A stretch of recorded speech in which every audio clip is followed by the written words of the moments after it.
All right, guys, what's going on? Closing out Grateful Dead American Beauty with Truckin. This is like their biggest song.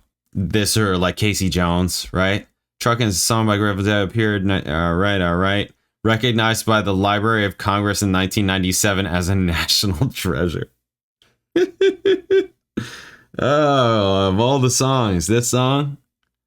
Okay, written by everybody.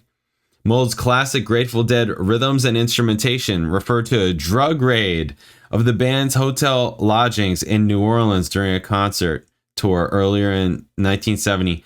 Busted down on Bourbon Street, set up like a bowling pin, knocked down, it gets to wearing thin, they just won't let you be. Song's climactic refrain, what a long strange trip it's been, has achieved widespread cultural use in the years since the song's release. You can thank Robert Hunter for that. Associated with the blues, right? Early folk music, considered a catchy shuffle by the band members. Garcia commented that the early stuff we wrote that we tried to set to music was stiff because it wasn't really meant to be sung. The result of lyricist Robert Hunter getting into our touring world, the better he could write and the better we could create music around it. The communal shared group experience feel of the song is brought home by the participation of all four of the group's chief songwriters. Since in Phil Lesh's words, we took our experiences on the road and made it poetry, lyrically and musically. He goes on to say that the last chorus defines the band itself. Weir credited the band's 1967 experience in backing vocalist singer Jon Hendricks for helping Weir to enunciate the tongue twister lyrics in Truckin's verses. Really, they backed Jon Hendricks. Wow, I didn't know that. If you guys know who Jon Hendricks is, wow. Yeah, he's like a jazz singer. But like, yeah, that whole vocalese style. Words are added to an instrumental soloist improvisations. Today, like a person that does that I was into like 20 years ago would be like Kurt Elling. Incredible vocalist, taking, like Wayne Shorter solos and writing words to them and singing the solo with your added words, if that makes sense, right? Vocalese. Right, this is like a jazz thing, right? Jazz style. Wow, didn't know that they backed Jon Hendricks. That's interesting. Song was taken from American Beauty and edited down in length from 5 to 3 minutes for release as a single. Truckin debuted as the first song on the first set. A longer rendition that turns into a jam was included. Popular, right? Europe 72. Performed 520 times, making it the 8th most performed Dead song. What is the first most performed Dead song? That'd be interesting to know. What's the most performed Grateful Dead song? Playing in the Band. Drums in Space. Yes, of course. Yeah, I mean, yeah, okay. Me and My Uncle. Wow. Me and My Uncle. Mamas and the Papas. Anthem of the Sun. This is another interesting, a couple of these. Yeah, this is another one. Interesting Dead album. Live Dead. Yes, okay. Wake of the Flood. And From the Mars Hotel and Blues for Allah. Yeah, this is a good one too.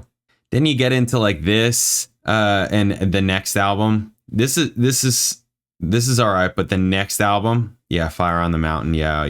Oh God, yes. This one is where I'm starting to feel like, okay, the sounds, the production is starting to be different. Anyways, okay, Truckin. Closing out this album. Truckin. Let's do it, Bam.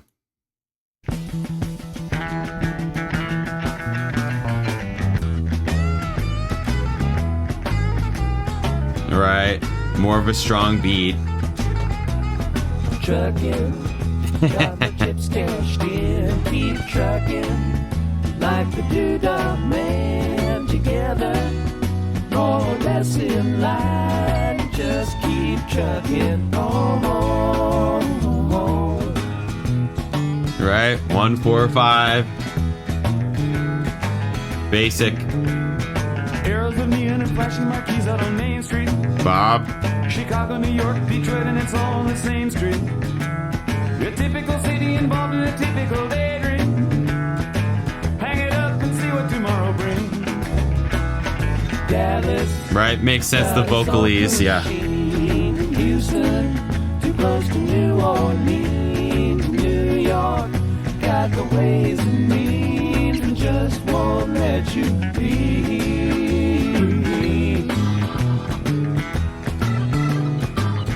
Nice organ. Most of the cats that you meet on the street speak of true love. Most of the time they're sitting and crying at home. One of these days they know they gotta get going. Out of the door and down to the street all alone. All right, here we go. Truckin', Yeah. like a doodah man once told me, you got to pay your hand. It's got a nice swing to it, you know? It does. It's got a nice swing to it. If you don't lay 'em down.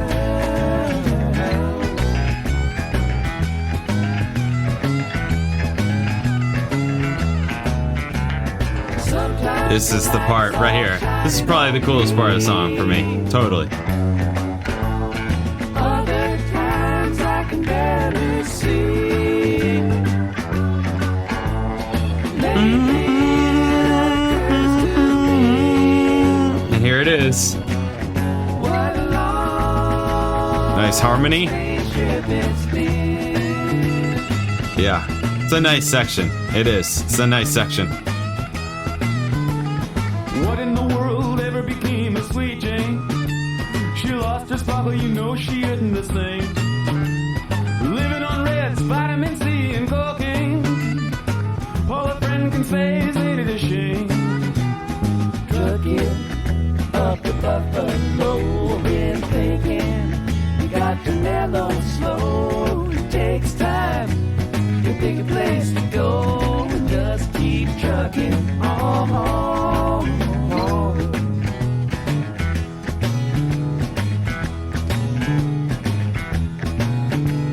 Sitting and staring out of the hotel window. Got a tip, they're gonna kick the door in again. I'd like to get some sleep before I travel. But if you got a warrant, I guess you're gonna come in. Busted down on Bourbon Street, sit up like a bowling pin, knocked down. It gets to wearing thin, it just won't let you be.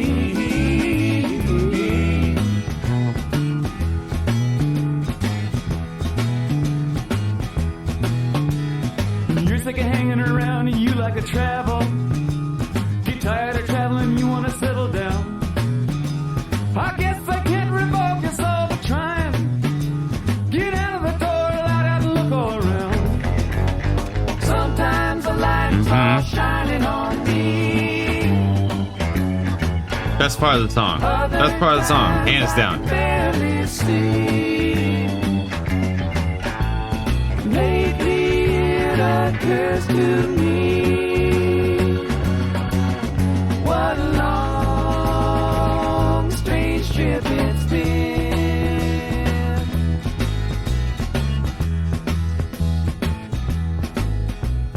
Trucking, I'm going home. Whoa, whoa, baby, that's where I belong. Back home, sit down and Train type sound. and get back trucking.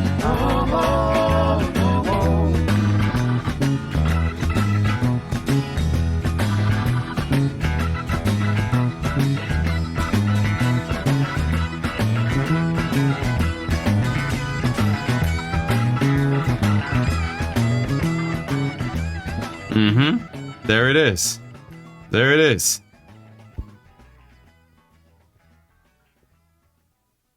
Yeah. I mean, it's cool. This is probably, I think this is my wife's favorite Grateful Dead song. She loves this one. I always thought it was fine. I prefer others. I way prefer Candyman. Like, really, Candyman just gets me. Gets me every time. Awesome. Awesome.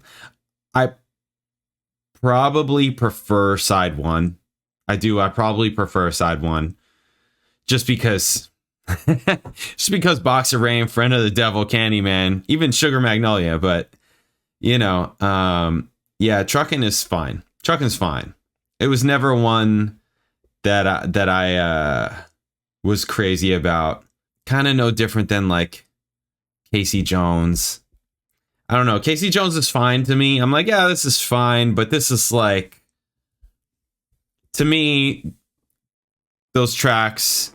And this is totally just my opinion. It could be full of shit and ridiculous or whatever. It doesn't really matter, you know. but they're like surface level dead, you know, right? Surface level dead, right? We're not talking any of the other tracks on here. I don't know. That's how I see it. It's like those are like the hits, the ones that are played just constantly. That's to me. Anyways, I prefer the other tracks. Truckin's fine. It's fine. I do really like that one section, and that is an iconic line, right? It is. It's an iconic line. This really showcases mostly, I would say, this guy. You know, and I'm not, you know, again, not a lyrics guy, but you can't deny just the massive impact of his contribution. It's huge. It is. It's such a big deal. That's what it is. While Hunter was in New Mexico, he wrote lyrics for 3 songs: China Cat, Sunflower, St. Stephen, Alligator, become hits for the Grateful Dead. In 65, Garcia, McKernan, Weir, Lesh, and Krautzman formed a band initially called the Warlocks, but soon renamed the Grateful Dead. Covered songs from other artists, but soon began to form their own sound. Recorded and released their first album, which included only 2 original songs, but soon afterward began to develop more of their own. Started work on Alligator using Hunter's lyrics. As a result, they invited Hunter to join them in San Francisco to be their lyricist. Joined the Grateful Dead at a concert in Rio Nedo, California, where he wrote the lyrics that later became Dark Star. Played a minimal role in their next album, Anthem of the Sun, but he and Garcia worked together to write every song on, I'm not even going to try and say that, which came after it. Although their musical style was developing, the album produced several popular songs, including China Cat, Sunflower, which became an enduring part of the Grateful Dead's repertoire. A few months later, it was released. Kirsty Bourne began sharing a house with Garcia. His wife and his stepdaughter, living in close proximity, gave additional impetus to their collaborative songwriting. Hunter's relationship with the band grew until he was officially a non-performing band member. That's pretty cool, actually. That's pretty cool. I mean, it sounds better than a roadie, right? It's like, and in that way, you're kind of also, you know, for many bands, a non-performing band member, because so many, you know, lots of bands have like their roadies, right? That type of thing. I mean, there's like roadies for hire and roadies that go around, kind of like no different than hired gun sidemen type of deal, right? They're like, all right, I play in this band and I'll go and join this band and I'll play in this band. Now these guys are taking a break, so I'm going to jump over with these guys, kind of like that, you know, same type of thing. Band's reputation also grew in 1970. A group led by Miles Davis opened a concert for the band. Yeah, that's a big deal. Yeah, Miles Davis was huge back then. Superior produced some of their most successful songs, including Cumberland Blues, Box of Rain, Sugar Magnolia. Many of these pieces were written by Hunter and would go on to become enduring folk songs. According to McNally, pieces such as Ripple grew to be part of the American canon. Band's composition methods were varied. Hunter sometimes wrote lyrics the others composed music around. Sometimes he wrote lyrics to music, and sometimes the group worked together to create music and lyrics simultaneously. This is always an interesting thing to me because, you know, it's just the process of how you get the finished song. It's like, okay, well, how did it start? Did you write the lyrics first? Did you write the music first? Because those songs, that way of writing, they tend to come out differently. Their musical improvisation was often inspired by psychedelic experiences under influence of LSD and other hallucinatory experiences. Hunter wrote Dire Wolf, inspired by a dream after watching a film adaptation of The Hound of the Baskervilles. Okay, Hunter's participation in the Grateful Dead was dominated by his collaboration with Garcia, based on, according to McNally, friendship, common experience, Hunter's extraordinary capacity for empathy, and his sterling ability to translate that into lyrics. He also worked with other band members on Working Man's Dead. He worked with McKernan on Easy Wind and on American Beauty, with Lesh on Box of Rain and Weir on Sugar Magnolia. He eventually decided he could only work with Garcia, and the duo wrote numerous songs together over the next 25 years. That's interesting. That's kind of interesting. Why? I wonder what that was. Were these guys more difficult? Or I don't know. I have no idea. It's just curious to me. Their relationship was often challenged by Garcia's difficulties with drug addiction. 2015, Hunter said he was unhappy with the extent of cocaine use among band members in the mid-70s. Hunter was described as a proudly irascible presence in the band. What is that? What is that word? Irascible. often veto attempts to use the band's songs for commercial purposes. After Garcia's death from a heart attack at a heroin rehab clinic in 95, the Grateful Dead disbanded. Right, okay. Irascible. Having or showing tendency to be easily angered. Proudly. Wow. That's not a good thing. Sorry, that's not a good thing. It was just like you're like a non-performing band member and that's you. That's kind of not okay. Yeah, it's not cool. Okay. Jim Lardell, Elvis Costello, Cesar Rosas, and Bruce Hornsby writing songs with them. That's cool. Bob Dylan. I'm sorry, I don't like Bob Dylan. I'm sure that there's some things here and there that I'd be cool with Bob Dylan, but I don't know. I some things I can't get past. Church of Scientology. Wow. Okay. There you go. Yep, there you go. There he is. Curmudgeon. Robert Burns. He changed from Burns to Hunter. It's not like Burns is a bad name. It's not like your last name is Panariello or something like that. You know, people can't even like say it. They're just like Panariello. It's like, did you even look at it? Anyways, that's not bad. And he changed it from Robert Burns to Robert Hunter. Interesting. All right, there it is. Great album. Classic, right? Part of the American canon of songs. I'd have to agree. That's what I think. And that's the thing about the Dead that, I wish I didn't miss when I was younger. By younger, I mean, 20 years ago, when I was sort of in some ways introduced to them, right? Just not in some major way, but, I was in a band that played Brown Eyed Women, and I heard Brown Eyed Women, and I'm like, I don't really like the song. It's just not, I still am not crazy about it. It's not one of my favorite songs at all. What album is that off of anyways? Not Fade Away. That's the one that I played with, okay. Yeah. Okay. All right. Yes. Bertha playing in the band. Yeah. This live album, Skull and Roses. Yes. Yeah. I listen to this one a lot also. Bottle was dusty, but the liquor was clean. Sound of thunder with the rain pouring down. Looks like it's going down. What year and what album did it come off? Europe Live 72. Why can I not find it? Jack Straw. It's another great song. I have a couple of live performances with the band of that song on the channel. I cannot find this. Okay, so what? It had to have been before 72. Because it's here. I don't know. The song, it's been a long time since I've heard it. I'm like hearing it in my head because we played it all the time. It's okay. It's fine. I just remember feeling like, man, there's a zillion verses in this song. It like doesn't end. Okay, extended improvisation, several new songs including Jack Straw and Brown Eyed Women. Okay, so it was new in 72 basically. Jack Straw is a really good one. Yeah. Definitely like Jack Straw. So did it come out on another album? No, U.S. Blues, Scarlet Begonias. Yep, Ship of Fools, Pride of Cucamonga. Yeah, it's a good album too. Yeah, I don't see Steal Your Face. I have this on vinyl. Stella Blue, another great one. Sugar-E, Mississippi Half Step Toodaloo, Uptown Toodaloo. Yeah. All right. Anyways. Yeah, I was saying, I wish I would have gotten them earlier because they are like a classic American band, basically.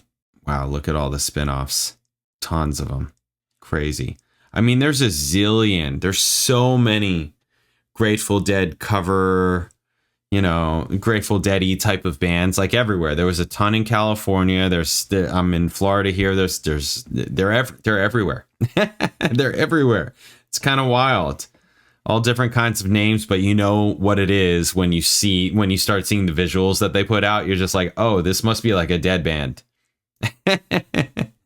Basically, kind of interesting. All right, there it is. Great album, American Beauty, classic. Lots of great Dead albums. I don't know them all, especially later ones. I don't know them all. And then obviously there's all the bootlegs and live stuff and all that, like an insane amount. Right. But I would say that I know up to like 78. And then I know I had In the Dark also, because this had that hit. This had Touch of Grey on it, which if I remember correctly, is probably the only song that I really liked on the album. I'm sure there's other. I vaguely remember this. I'm sure there's stuff later on. Right. That was cool. Yeah. This album is cool. Right. Yeah. Good stuff on everything that you can find. So, all right, there it is. Classic Grateful Dead. Thank you guys. I'll catch you in the next video. Later.